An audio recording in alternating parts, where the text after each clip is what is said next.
So today we'll discuss Gauss law and its applications.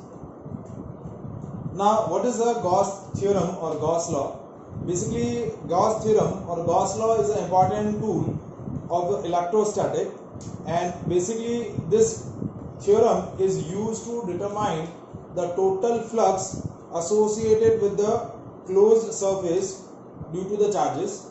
Means इस theorem के help से हम क्या कैलकुलेट कर सकते हैं? Total flux enclosed in a closed surface due to the charges, and also calculate the electric field associated with those closed surface. मतलब हमारे पास क्या है, इस टूल की हेल्प से या इस थ्योरम की हेल्प से जो भी सिमेट्रिक सिस्टम्स हैं, उन सिमेट्रिक सिस्टम की वजह से इलेक्ट्रिक फील्ड इंटेंसिटी क्या हो सकती है वो हम कैलकुलेट कर सकते हैं. जो कंटिन्यूअस सिस्टम के लिए हमने इलेक्ट्रिक फील्ड इंटेंसिटी कैलकुलेट करी थी by using the Coulomb's law, similarly by using the Gauss law we can also calculate the electric field intensity for the symmetric system. Electric field intensity calculate करने के लिए आपके पास दो theorem है, दो laws हैं. एक है कूलम्स लॉ और दूसरा है आपका गॉस थ्योरम.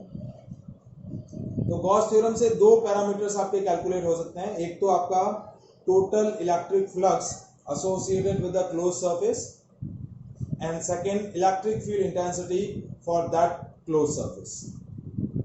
तो आपका गॉस थ्योरम क्या बोलता है? Gauss theorem, this theorem states that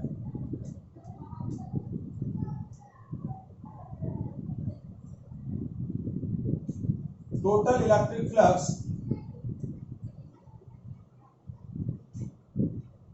associated with closed surface due to electric charges,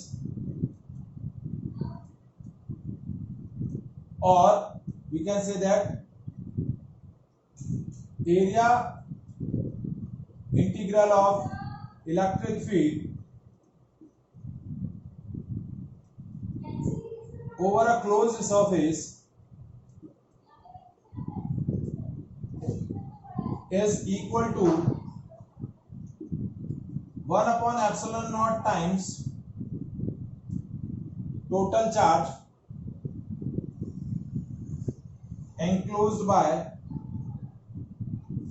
that surface. देखिए वो क्या बोल रहा है? The total electric flux associated with a closed surface, या total electric flux through a closed surface due to the electric charges, या फिर हम इसको बोल सकते हैं area integral of electric field over a closed surface. देखिए ये जो E dot ds है ये क्या बोला जाता है? area integral of electric field. और अब इस area integral पर मैंने एक राउंड शेप बना लिया है, तो ये क्या हुआ? area integral of electric field over a closed surface, ठीक है, is equals to qn upon epsilon naught. That is equals to qn upon epsilon naught. 1 upon epsilon, यही होगा ना बेटा, 1 upon epsilon naught times of total charge. 1 upon epsilon naught times of total charge.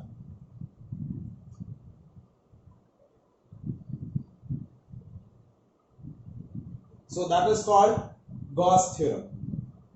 That is area integral of electric field over a closed surface, या फिर total electric flux associated with a closed surface placed in a electric field. वो close surface आपने electric field में place कर रखी है, तो उससे कितना इलेक्ट्रिक फ्लक्स एसोसिएटेड होगा? q in upon epsilon naught. So this theorem is known as Gauss theorem और Gauss law.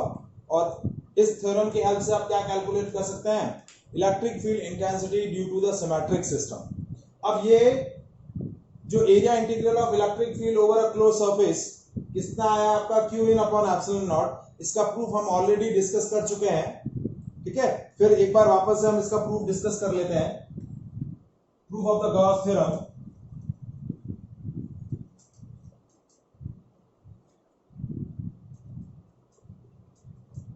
देखिए, we are taking a point charge, positive point charge enclosed by a closed surface of any shape and any shape size, ठीक है। now this closed charge produce the electric field lines या produce the electric fields या electric field lines due to this point charge is radially outward, क्योंकि ये positive charge है आपका, तो इस पॉजिटिव चार्ज की वजह से इलेक्ट्रिक फील्ड लाइंस क्या होंगी, radially outward. Now we are interested to find out the total electric flux enclosed in this closed surface due to this single point charge। इस सिंगल पॉइंट चार्ज की वजह से कितना इलेक्ट्रिक फ्लक्स एसोसिएट हो रहा है वो हमें कैलकुलेट करना है। So for that we are choosing a smaller surface of this close surface. उस surface area we have taken as ds, इसका सरफेस एरिया हमने क्या ले लिया, ds। अब इस क्लोज सरफेस का area vector perpendicular to the surface है और इलेक्ट्रिक फील्ड इंटेंसिटी भी क्या है आपकी, रेडियली आउटवर्ड है। तो इलेक्ट्रिक फील्ड इंटेंसिटी और area vector both is in same direction. और ये जो क्लोज सरफेस है, इस क्लोज सरफेस की बाउंड्री जो एंगल सबटेंड कर रही है, the solid angle subtended by this surface on the center or at the point where the charge is placed is d omega। ये जो सरफेस इस पॉइंट पर जहां पर आपका इलेक्ट्रिक चार्ज प्लेस है, कितना एंगल सबटेंड कर रही है, d omega। now basically we are interested to calculate the electric flux associated with the surface। so electric flux associated with small surface, that is small d phi e, d phi e is what, E dot ds, that is E ds cos 0, क्योंकि आपका area vector और electric field intensity same ही direction में है, तो ये हो गया E into ds। अब इस पॉइंट चार्ज की वजह से इलेक्ट्रिक फील्ड इंटेंसिटी कितनी होगी, electric field intensity due to the point charge at a distance r, electric field intensity कितनी होगी, E is equals to kq by r square, या E is equals to 1 upon 4 pi epsilon naught q by r square। that is the expression of electric field intensity due to the point charge at a point at a distance r, ठीक है। तो ये electric field intensity की value place करी तो d phi E is equals to 1 upon 4 pi epsilon naught q 1 by r square into ds। ये electric field intensity की value place कर दी और ये ds। अब हमने सॉलिड एंगल का भी पॉइंट डिस्कस किया हुआ है। सॉलिड एंगल क्या होता है, that is ratio of surface area upon square of the distance. तो this solid angle is equals to ds by r square। तो इस ds by r square की जगह क्या आ जाएगा, d ओमेगा। तो ये हो गया q upon 4 pi epsilon naught into d omega। that is solid angle subtended at the point where the charge is placed by this surface। now the flux associated with this small surface is q upon 4 pi epsilon naught into d omega। now we are interested to find out the total flux associated with this closed surface, that is area integral of electric field over a closed surface। तो ये हो गया q upon 4 pi epsilon naught integration of d omega, क्योंकि q upon 4 pi epsilon not ये entity पूरी आपकी क्या है, कांस्टेंट एंटिटी है। क्या है, कांस्टेंट एंटिटी। तो देखिए d ओमेगा की मैक्सिमम वैल्यू कितनी होती है, 4 पाई। कितनी होती है, 4 पाई। तो फाई ई कितना हो जाएगा, q upon 4 pi epsilon naught integration of d omega. The maximum value of solid angle is 4 pi steradian. तो phi e is what, q upon 4 pi epsilon naught into 4 pi। 4 pi से 4 pi cancel हुआ, the electric flux और area integral of electric field over a close surface is what? Q in upon epsilon naught. So that is what your Gauss theorem. So that is a mathematical proof of the Gauss theorem. Is it clear? As we discussed that Gauss theorem is a tool which is used to determine the total electric flux associated with a closed surface due to the electric charges, and by using this law we can calculate the electric field intensity due to the symmetric system. Symmetric system की वजह से electric field intensity कितना होगा वो calculate कर सकते हैं Gauss theorem. But Gauss theorem में हम बेसिकली कैलकुलेट क्या कर रहे हैं? Area integral of electric field over a close surface. तो जो भी हमारा सिमेट्रिक सिस्टम होगा, first will enclose that symmetric system by any closed surface, a hypothetical closed surface which is known as a Gaussian surface. क्या बोलेंगे उस surface को?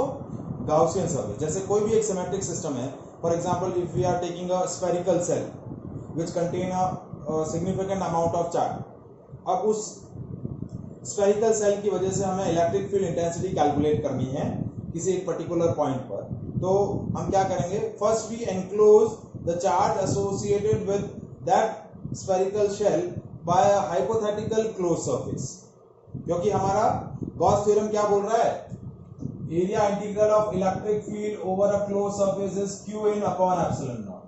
तो जो भी आपका सिमेट्रिक सिस्टम जो भी चार्ज कंटेन कर रहा है वो चार्ज आपका किसी न किसी क्लोज सरफेस में एनक्लोज होना चाहिए, और वो हाइपोथेटिकल क्लोज सरफेस हम अपनी तरफ से खुद कंस्ट्रक्ट करेंगे, and that hypothetical close surface is known as Gaussian surface. उस सरफेस को हम क्या बोलेंगे? Gaussian surface.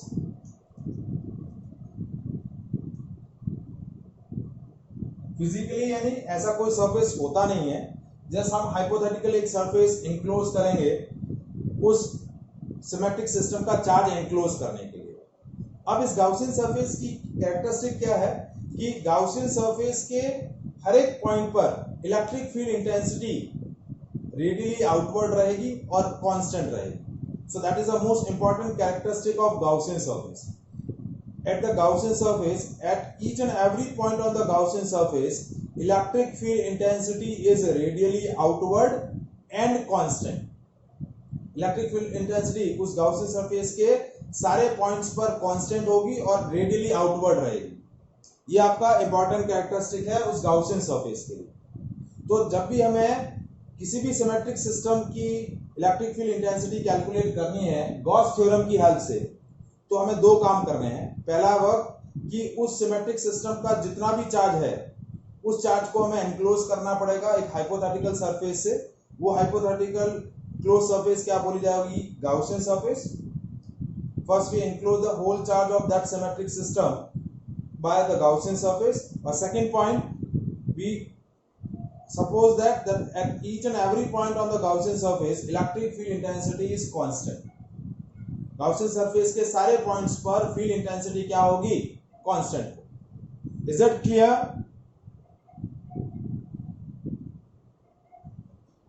समझ में आया? तो ये दो assumptions यानी ये दो प्रोसीजर के स्टेप्स आपको फॉलो करने हैं. अब जैसे फर्स्ट हमारा है, फर्स्ट आर्टिकल है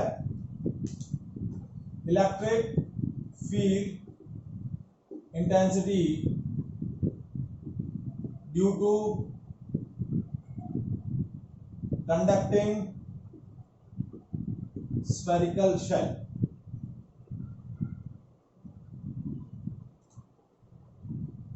क्या है इसका इनिशियल सिचुएशन? क्या है? Consider a spherical shell of radius capital R and having a surface charge density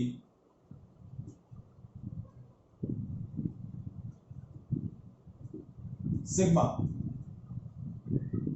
surface charge density क्या है स्फेरिकल शेल की? Sigma. If total charge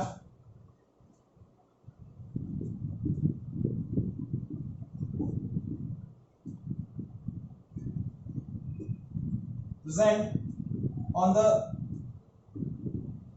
surface of spherical shell is capital Q, then sigma is equals to charge per unit area.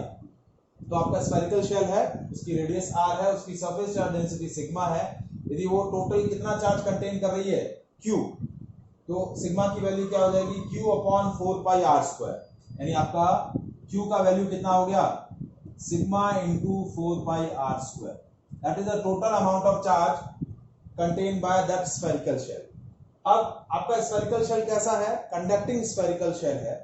So whatever the charge you have supplied to the spherical shell, conducting spherical shell, that will be spread on its outer surface, means inside the spherical shell कोई भी electric field कोई भी charge क्या करेगा, resides नहीं करेगा, stand नहीं करेगा, store नहीं होगा।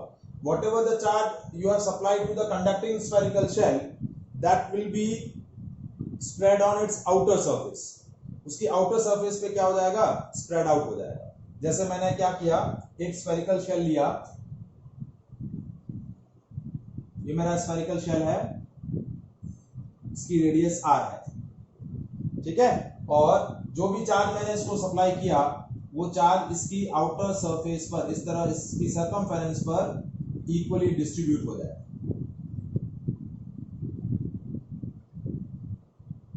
क्यों? क्योंकि inside the conductor electric field intensity 0 होती है, तो वो कोई भी चार्ज स्टोर नहीं करेगा इनसाइड। ये हम आगे डिस्कस करेंगे कि why the electric field intensity inside the conductor is 0 and why the charge inside the conducting body is 0।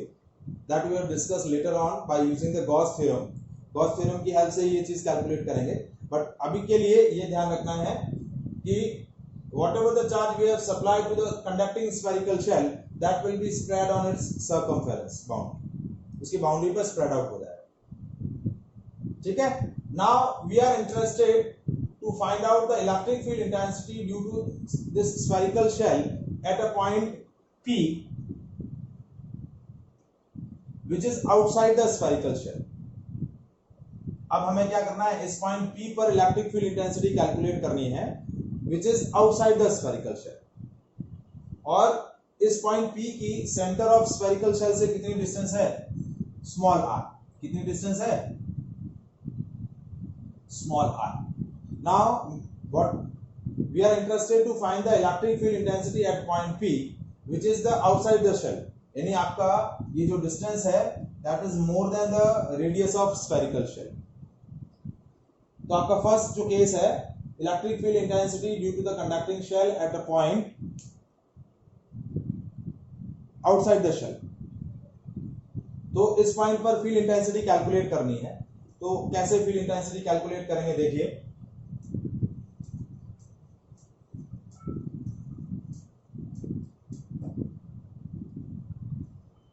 Case 1, when point P is outside the spherical shell। तो ये आपका स्फेरिकल शेल,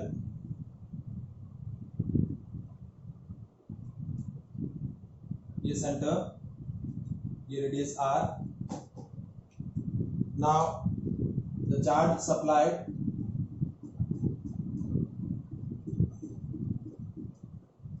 ठीक है। Now we are interested to find the field intensity at point P, ये point P which is outside the cell, और point P की centre से distance कितनी है, r, ठीक है। Now to calculate the field intensity by using the Gauss theorem, now the charge is supplied to the conducting spherical shell spread on its outer surface. Whatever the charge you have supplied to the conducting spherical shell, that will be spread outside the surface, ठीक है।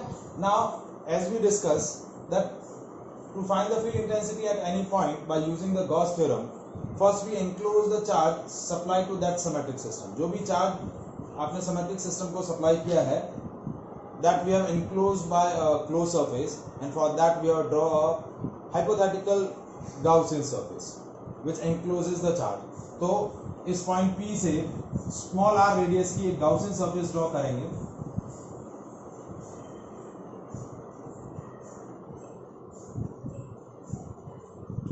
that is your Gaussian surface of radius small r. At each and every point on this Gaussian surface, electric field intensity is radially outward and constant. इस Gaussian surface के सारे points पर field intensity क्या होगी आपकी? Field intensity आपकी एक तो क्या रहेगी, यूनिफॉर्म रहेगी, और एक क्या रहेगी आपकी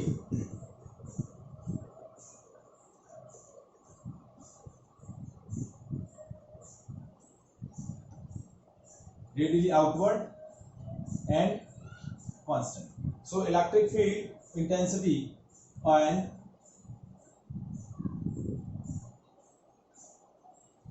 area vector is in same direction.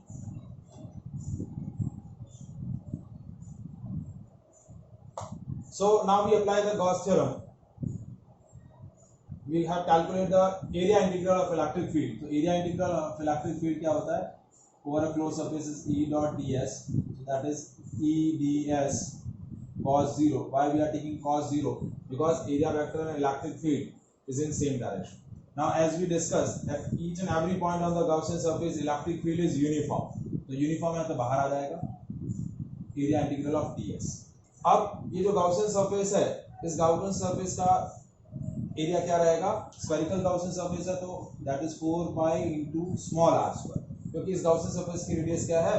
Small r. तो ये हो गया आपका area integral of electric field. Now we apply the Gauss theorem, which is what? E dot ds is equals to q in upon epsilon. तो ये हो गया E into 4 pi r square.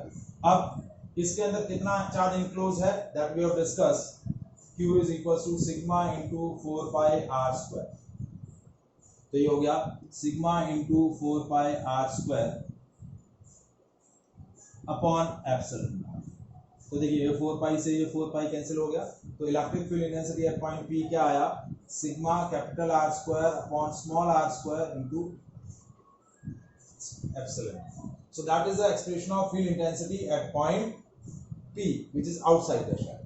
Suppose in place of this q in, यानी इस q in की जगह हम sigma into 4 pi r square ना रख के simply capital Q charge place करें, तो आपका देखिए क्या एक्सप्रेशन आ जाता है. देखिए इसकी जगह हमने क्यू इन की जगह capital Q by epsilon naught रखा, तो ये हो गया E is equals to 4 pi cancel नहीं होगा, 4 पाई डिनोमिनेटर में आया, तो Q upon 4 pi epsilon naught into r square, और 1 अपॉन 4 पाई एप्सिलॉन नॉट क्या होता है? K. तो electric field intensity in terms of charge क्या हो गई? KQ by small r square. So in terms of sigma field intensity क्या हो जाएगी? Sigma capital R square upon small r square into epsilon not, and in terms of Q that is KQ by R square. So that is your expression of electric field intensity at point P which is outside the shell. Now second case, when point P is on the spherical shell, any small r is equals to capital R, any point P यहाँ से shift होके क्या आ गया? यहां आ गया, ठीक है, on the boundary. तो अब क्या चेंज होगा पूरे आर्टिकल में? ज्यादा कुछ चेंज नहीं होने वाला है कि ये जो फील्ड इंटेंसिटी के दो एक्सप्रेशन जो आए हैं आउटसाइड द शेल, उसमें स्मॉल r की जगह हम क्या प्लेस कर दें? Capital R. ठीक है, तो कैसे कैलकुलेट करेंगे? देखिए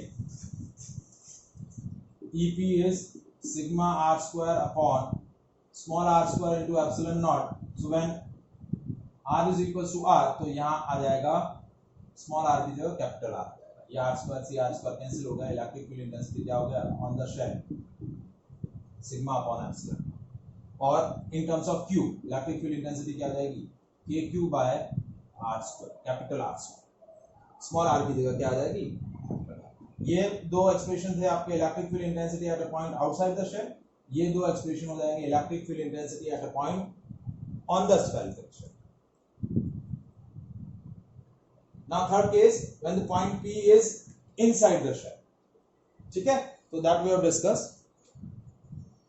Now calculate the electric field intensity at a point P which is inside the shell.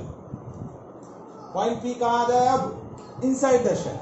तो कैसे कैलकुलेट करना है? देखिए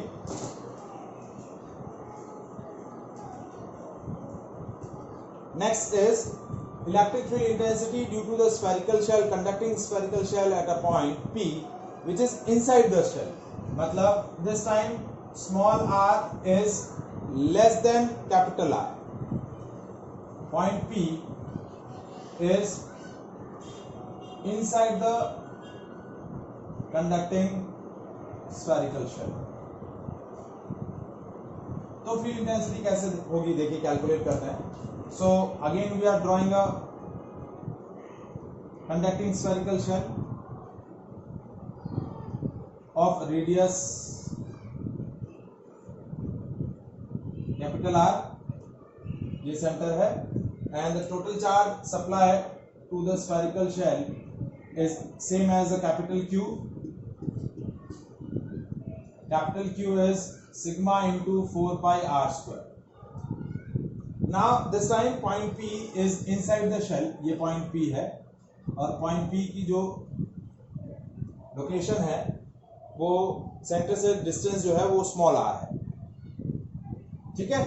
Now again to calculate the field intensity at point P, again we enclose the charge by the Gaussian surface. तो इस यहाँ एक Gaussian surface draw करेंगे स्मॉल आर रेडियस की. किस रेडियस की? Small r radius. This is the Gaussian surface. ठीक है.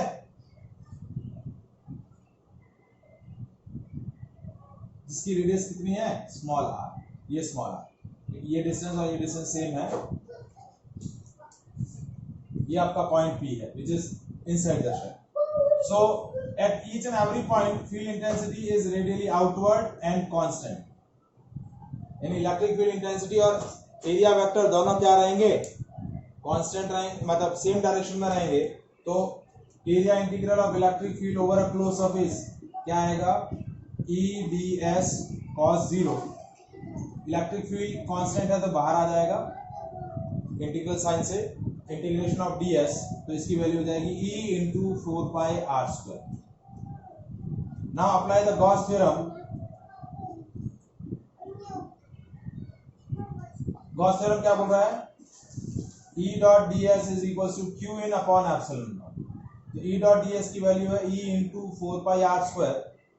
Now this Gaussian surface never enclose any charge because the charge supplied to the spherical shell is outside the Gaussian surface. ये जो सारा charge है वो यहाँ बाहर कहीं स्प्रेड आउट है और Gaussian surface अंदर की तरफ है और Gaussian surface किसी भी तरीके का चार्ज इनक्लोज नहीं कर रही है. तो ये हो गया 0 upon epsilon. तो electric field intensity at the point inside the shell क्या हो जाएगी? 0, क्योंकि ये term 0, E into 4 pi r square is 0, which conclude that the electric field intensity due to the conducting spherical shell at a point inside the shell is 0.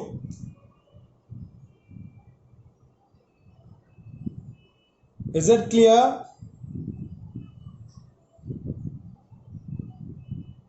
समझ में आया?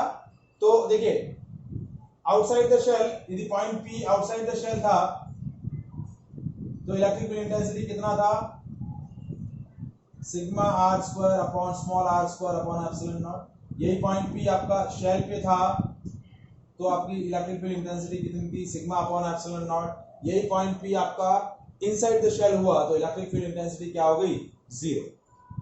तो इन तीनों सिचुएशंस को हमें यदि ग्राफिकली रिप्रेजेंट करें, point R is inside the shell, point P is inside the shell, electric field is 0. On the shell, that is sigma upon epsilon naught, and outside the shell, that is sigma capital R square upon small r square into epsilon. तो जब हम graphically इस चीज को represent करें, electric field intensity और graph के बीच में रिलेशन देखें, तो देखिए inside the shell electric field 0 है तो आपका it coincide with the position axis.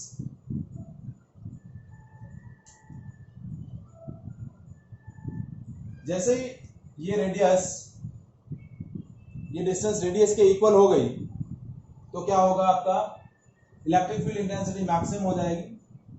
That maximum value is sigma upon epsilon naught. उसके बाद इट विल बी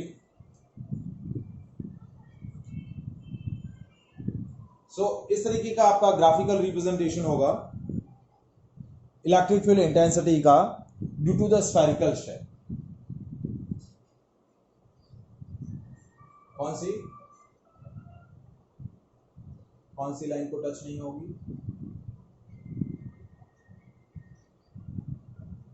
हाँ, लाइन को टच नहीं होगी ना, इनफाइनाइट डिस्टेंस पे जीरो होगा। ये बस ये आपका इनवर्सली प्रोपोर्शनल है। देखिए यहाँ पर आपका क्या है, इलेक्ट्रिक फील्ड इंटेंसिटी डिस्टेंस के साथ इनवर्सली प्रोपोर्शनल है, यहाँ डिस्टेंस पे डिपेंड ही नहीं कर रहा है। तो देखिए जैसे inside the shell electric field intensity zero था, लेकिन जैसे distance radius of spherical surface हुई, आपका इलेक्ट्रिक फील्ड इंटेंसिटी मैक्सिमम हो गया, that is sigma upon epsilon naught. उसी इंस्टेंट पे देखिए यहां तक सारे पॉइंट्स पर फील्ड इंटेंसिटी जीरो है, यहां से लेकर यहां तक के सारे पॉइंट पर फील्ड इंटेंसिटी जीरो है। जैसे पॉइंट बाउंड्री पर आया, मतलब सर्कमफेरेंस पर आया, फील्ड इंटेंसिटी मैक्सिमम हो गई सिग्मा अपॉन एप्सिलॉन नॉट, और outside the shell it is sigma capital R square upon small r square into epsilon naught. Is it clear?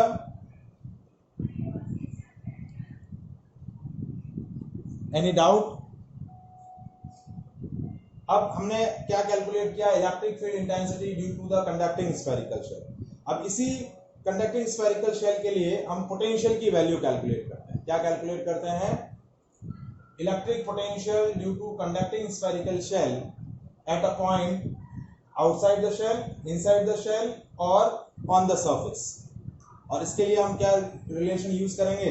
Relation between electric field intensity and the electric potential, dV is equals to E dot dr, वो relation हम यहाँ use करेंगे।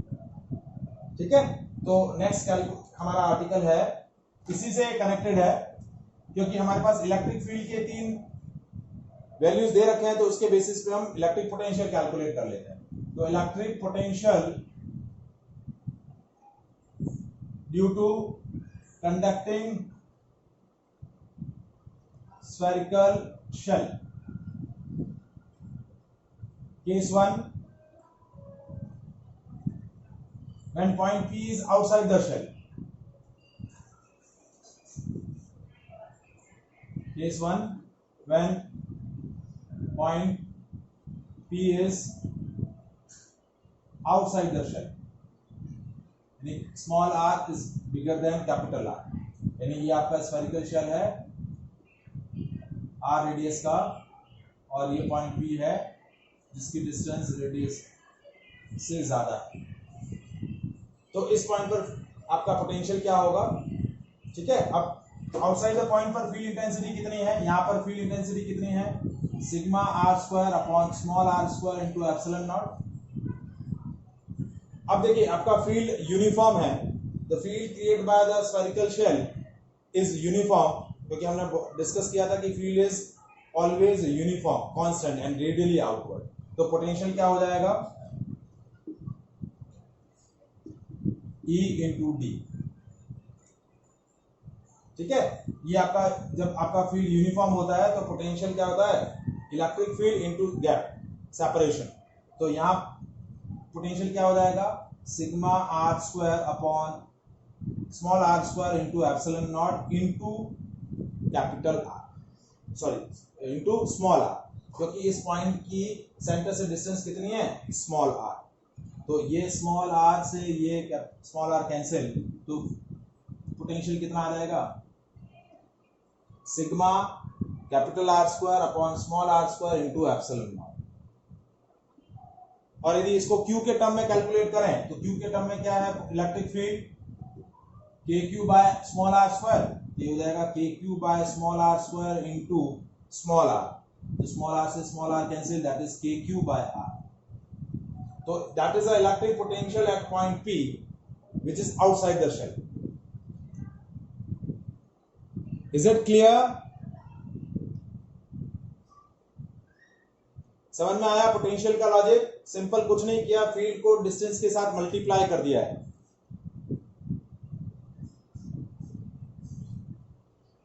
ठीक है, अब suppose second case, when the point P is on the shell, ये point P जो है ये उठ के यहां आ गया, तो क्या हो गया आपका? पॉइंट P पर फील्ड इंटेंसिटी क्या हो गया? अब सिग्मा अपॉन एप्सिलॉन नॉट या फिर k q by are square. तो अब वही इलेक्ट्रिक पोटेंशियल क्या हो जाएगा, E इंटू डी। तो sigma upon epsilon not into D, D कितना है, कैपिटल आर, यही हो जाएगा sigma R by epsilon not. और in terms of Q, that is KQ by R square into R, R से R cancel, it is KQ by। तो on the shell value ये हो जाएगी पोटेंशियल की। Is it clear? Is it clear? समझ में? अब नेक्स्ट पॉइंट है थर्ड केस। अब ये इंटरेस्टिंग आपका रिजल्ट होगा, देखिए आप, when point P is inside the shell, यानी small r is less than r, point P जो है वो अंदर आ गया और इस पॉइंट पर इलेक्ट्रिक फील्ड क्या है, zero. Inside the shell electric field zero है। तो अब फील्ड जीरो है तो पोटेंशियल जीरो नहीं होगा। क्यों नहीं होगा, देखिए dv is equal to E dot d r, हम यही करते थे, dv is equal to E dot d r. अब इनसाइड द शेल आपका क्या है, इलेक्ट्रिक फील्ड जीरो है, तो dv is equal to zero dot d r, यानी dv क्या हो गया, जीरो, यानी चेंज इन पोटेंशियल जीरो। तो पोटेंशियल क्या रहेगा, constant. So inside the shell electric potential is the same as the potential at the surface. तो इस पॉइंट पर पोटेंशियल वही रहेगा जो सरफेस पे था। इलेक्ट्रिक फील्ड जीरो होगा लेकिन पोटेंशियल जीरो नहीं होगा। तो पोटेंशियल की वैल्यू क्या होगी, it is same as the potential on surface. So potential inside the shell is same as potential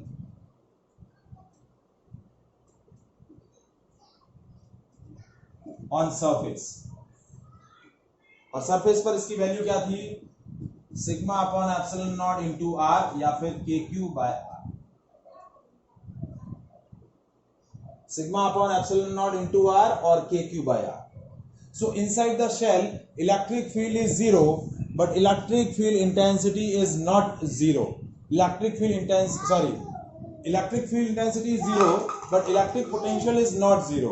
It has the same value as the value on the surface. Is it clear?